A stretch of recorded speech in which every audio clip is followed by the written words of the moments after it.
Hey guys, I thought this would be a good chance to take the opportunity to see how I would use this infographic in a training. So I'm using Screencastify, and I am going to just kind of go through the uh, graphic that I created for this week's discussion. I want to put this into present view so that we can see it larger.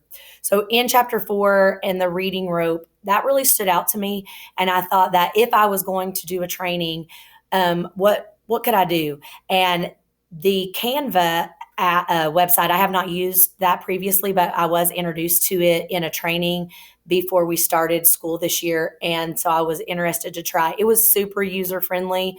It was quick. I really enjoyed it, and I can definitely see myself using it. I wanted to make this graphic because I could see as I looked through the reading rope, I just started having things come to my mind that I would use.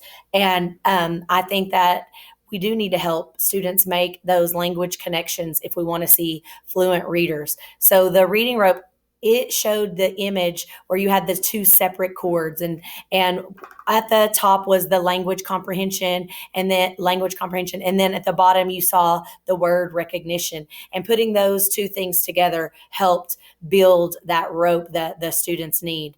So I was thinking, like, during read alouds, you could help them make connections by using background knowledge. So as I read aloud to my students, there are different areas that might pop to my mind, and I would give examples from my life, and then offer the opportunity for someone else to give connections. They might have text to self connections. They might have text to real world connections. They might have text to text connections, something that they've heard read to them before or something that they've read. So there's lots of different ways for them to use their background knowledge and make connections during a read aloud. Then, we can engage them with games and help them with decoding. So I have seen and used the magnetic letters on like tin pans, and you can put words in there and have them scramble them and unscramble them, and let them use fun games like that. There's also online games. I know we use Clever and in our district, and one of the apps in Clever is called like Fiesta Pop or Word Pop, and they can go in and they could play digital games like that, which students always love anything that they get to do digitally.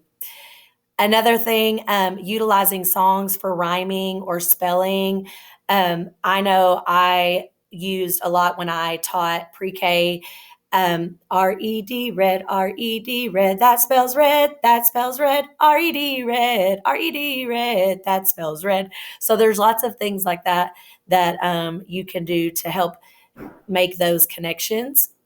Also, I think it would be a great idea for your older grades, like maybe your third graders, your fourth graders. You could have them listen to a story, so they could go to like a website like Epic, and they could find a read aloud, or you could suggest a read aloud, and they could make a list of different semantics that they hear in the story. So, like, maybe they hear the person reading, and they have some kind of sarcastic, and they would make a list of that semantic, or maybe they're like a metaphor. They might, as they're listening, they have that metaphor, and they're going to make a list of the metaphors. You could even create a graphic for them that has the different semantic like labels. Like, you could have a metaphors, you could have different labels, and then they could list the things that they hear in the story.